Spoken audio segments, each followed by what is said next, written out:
3, 2, 1, go! तो इस episode की स्टार्टिंग फ्रोगी को दिखाने से होती है और जब वो बाहर खड़े होकर कुछ सोच रहा था तभी उसके मोबाइल पर एक नोटिफिकेशन आता है जिससे हमें पता चलता है कि आज उसका हैप्पी हैप्पी वाला बर्थडे है। जिसके बाद हमें फ्लैशबैक में लिटिल फ्रोगी दिखाया जाता है। उसकी मोम एक अंडे को हीट कर रही थी। तभी लिटिल फ्रोगी अपनी मोम से पूछता है कि केक तैयार होने में और कितना टाइम लगेगा, जिस पर उसकी मोम कहती है बस 15 मिनट। लेकिन फ्रोगी इतनी देर इंतजार नहीं कर सकता, इसीलिए वो अभी केक खाने की बात करता है। जिस पर उसकी मोम कहती है कि केक को 15 मिनट तक हीट करना जरूरी है और वो भी हाई फ्लेम्स पर। अगर ऐसा नहीं किया तो काफी बुरा हो सकता है। जिसके बाद एग में से एक बढ़िया सा केक बाहर निकलता है और फ्रोगी के सारे भाई बहन उसके लिए बर्थडे सॉन्ग गाने लगते हैं। Happy birthday to you, happy birthday to you. और उसकी मोम उसे विश मांगने के लिए कहती है, जिस पर फ्रोगी कहता है कि मैं बड़े होकर एक डेमन किंग बनना चाहता हूँ ताकि मैं कमजोर लोगों की मदद कर सकूं। जिसके बाद प्रेजेंट में वेंग फ्रोगी के लिए डॉग फूड लेकर आता है। साथ ही में उसने फ्रोगी के फ्लैशबैक को भी देख लिया था, इसीलिए वो फ्रोगी का बर्थडे सेलिब्रेट करने की बात करता है। जिस पर फ्रोगी कहता है वाह वाह वाह वाह वाह वाह वाह, क्या बात है, तुमने पहले तो पूरे के पूरे डेमन वर्ल्ड को डिस्ट्रॉय कर दिया और अब मेरे बर्थडे सेलिब्रेट करने की बात कर रहे हो। तभी सीन कट होता है और हमें क्लासरूम का सीन दिखाया जाता है जहां पर सुन शेन और गुओ को फ्रोगी के बर्थडे के लिए इंस्ट्रक्शंस दे रही थी, जैसे कि शेन बलून्स वगैरह लगाएगा और गुओ खाने पीने की चीजें बनाएगा। आगे सुन को लिस्ट से पता चलता है कि फ्रोगी के बर्थडे के लिए उन्हें बर्थडे एग भी लाना है, लेकिन उसे ये समझ में नहीं आ रहा था कि बर्थडे एग अब ये कहाँ मिलेगा। तभी वेंग वहां आकर कहता है रे मुन्नी काय को चिंता कर रही रे, मैं संभाल लूंगा। बस इतना कहते ही वेंग वहां से चला जाता है। वहीं उसके जाने के बाद वहां पर अचानक से फ्रोगी आ जाता है, जिसे देखकर सारे लोग अपनी अपनी चीजें छुपाने लगते हैं। लेकिन फ्रोगी बोर्ड पर पिल्स रिफाइनिंग रूम पढ़ लेता है। जिसके बाद सुन लिन को फ्रोगी को एक लंबी वॉक पर ले जाने के लिए कहती है और कहती है कि इसे 2 घंटे से पहले लेकर मत आना। लेकिन लिन कहती है कि उसने अभी तक अपना होमवर्क भी नहीं किया। तभी फ्रोगी खींचते हुए उसे अपने साथ लेकर चला जाता है और इस दौरान हम देखते हैं कि वो काफी ज्यादा खुश होता है क्योंकि इतने सालों बाद पहली बार कोई उसका बर्थडे मना रहा था। तो दूसरी तरफ हम वेंग को अपनी स्वॉर्ड के साथ एक सुनसान गुफा में जाते हुए देखते हैं। इस दौरान उसकी स्वॉर्ड की स्पिरिट से पूछती है कि मास्टर आखिर हम यहाँ पर क्यों आए हैं। जिस पर वेंग उसे अंडे की एक पिक्चर दिखाकर कहता है कि हमें ऐसा ही एक बड़ा अंडा ढूंढना है। और इसके थोड़ी देर बाद उन लोगों को वहाँ पर काफी सारे अंडे दिख भी जाते हैं, जिसमें से एक वेंग ले ही रहा था कि तभी पीछे से कोई अनजान चीज उस पर अटैक कर देती है। लेकिन तभी सीन कट होता है और हम देखते हैं कि वेंग वो अंडा गुओ के पास लेकर जाता है ताकि वो उसे हीट कर सके।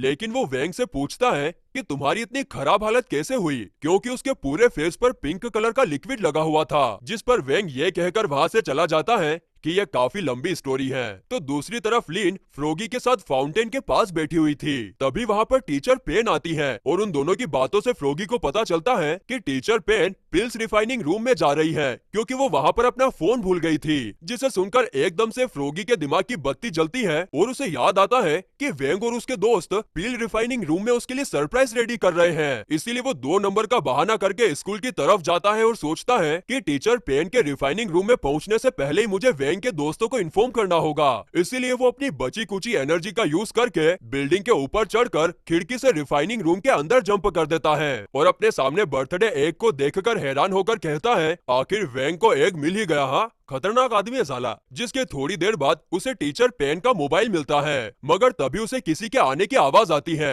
और वो टीचर पेन थी। वो जैसे ही दरवाजा ओपन करती है तो उसके सामने जू होता है और वो बड़े ही रोमांटिक अंदाज में उससे पूछता है कि आप इस वक्त यहाँ पर क्या कर रही हो मिस पेन। जिस पर टीचर पेन हकलाते हुए कहती है वो मेरा फोन यहाँ पर रह गया था। तभी जू उसे फोन देता है। उसके बाद टीचर पेन उसे टेबल पर रखे अंडे के बारे में पूछती है, जिस पर जू कहता है अरे छोड़ो उन बोरिंग बातों को, मुझे ये बताओ क्या आज रात आप मेरे साथ डेमन वर्ल्ड ये मूवी देखने के लिए चलोगी। जिसे सुनकर टीचर पेन के अरमान जाग जाते हैं और वो झूठ बोलती है कि मैं तो आज यही मूवी देखने जा रही थी, मेरे पास एक एक्स्ट्रा टिकट भी है, आप मेरे साथ चल सकते हो। वही हम उसके पीछे देखते हैं कि उसके पास कोई टिकट विकेट नहीं थी, उसने वो अभी अभी बुक करी थी। लड़कियों का चक्कर बाबू भैया खतरनाक होता है। वही अगले सीन में जब टीचर पेन जू के नाम का गाना गुनगुनाते हुए वहाँ से चली जाती है, तब हम देखते हैं कि जू असल में फ्रोगी था, क्योंकि उसने पिछली बार वेंग से मिलने के दौरान उसकी स्पिरिचुअल एनर्जी कंज्यूम की थी, जिसके कारण अब वो ट्रांसफॉर्मेशन के मैजिक में एक्सपर्ट हो गया है। तभी एक बार फिर उसे किसी के आने की आवाज आती है और इस बार वो शेन और गुओ थे जो यहाँ पर बर्थडे एग लेने के लिए आए थे।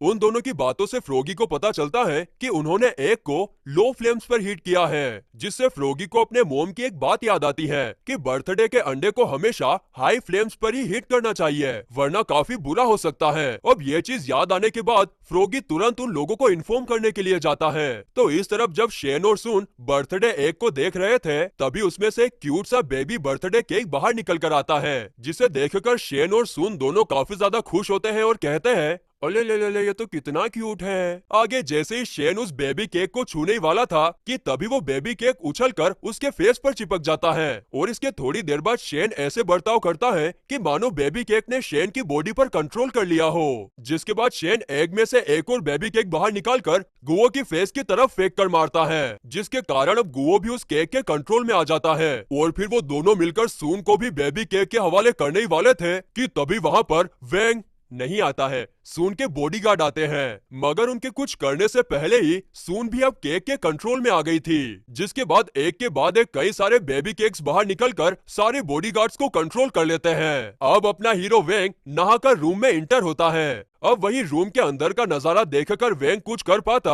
उससे पहले ही एक बेबी केक उस पर भी अटैक कर देता है, लेकिन वेंग महाराज उसे अपने पैरों तले कुचलकर खत्म कर देते हैं, जिसके बाद वो पहले शेन और गुओ और उसके बाद सारे बॉडीगार्ड्स को बेबी केक के कंट्रोल से आजाद कर देता है। सुन को आजाद क्यों नहीं किया? अरे रुको रुको, उसको एकदम स्पेशल तरीके से करेंगे आजाद। और फिर आखिर में बड़े ही रोमांटिक अंदाज में सून को भी बेबी केक के कंट्रोल से वेंग आजाद कर देता है, जिसके बाद वहां पर एक काफी बड़ा बर्थडे केक आता है, जिसे वेंग अपनी स्वॉर्ड की मदद से खत्म कर देता है। जस्ट देन फ्रोगी रूम में इंटर होता है। वो वहाँ की तबाही देखकर काफी ज्यादा इमोशनल हो गया था, क्योंकि वेंग और उसके दोस्तों ने काफी मेहनत की थी, इसीलिए वो एक बार फिर अपनी टाइम कंट्रोल करने की पावर यूज करके टाइम को पीछे लेकर चला जाता है। और टाइम पीछे आने के बाद हम लीन और फ्रोगी को क्लासरूम के बाहर आते हुए देखते हैं। लीन को समझ नहीं आ रहा था कि इस वक्त उनकी क्लासरूम की लाइट क्यों चालू है, तो वहीं फ्रोगी मस्त पे के अपने बाल बनाता है और अंदर चलकर चेक करने के लिए कहता है। आगे जैसे ही वो रूम का दरवाजा खोलता है तो वेंग और सून happy birthday to you, happy birthday to you, happy birthday वाला गाना गाने लगते हैं। लेकिन जल्दी ही हमें पता चलता है कि वे लोग ये सब फ्रोगी के लिए नहीं बल्कि लीन के लिए कर रहे थे। अरे तेरी तो जिसे जानकर बेचारे फ्रोगी का पोपट हो जाता है, जिसके बाद बर्थडे का अंडा फूटता है और उसमें से काफी सुंदर केक बाहर निकलता है, जिसे देखकर सब लोग काफी ज्यादा खुश होते हैं। तो दूसरी तरफ हम टीचर पेन को थिएटर के बाहर जू का इंतजार करते हुए देखते हैं, और जब वो काफी टाइम तक नहीं आता तो टीचर पेन उसे कॉल करती है, लेकिन उन्हें पता चलता है कि जू तो आउट ऑफ कंट्री गया हुआ है। और फिर गाइस इसी के साथ ये एपिसोड यहीं पर खत्म होता है।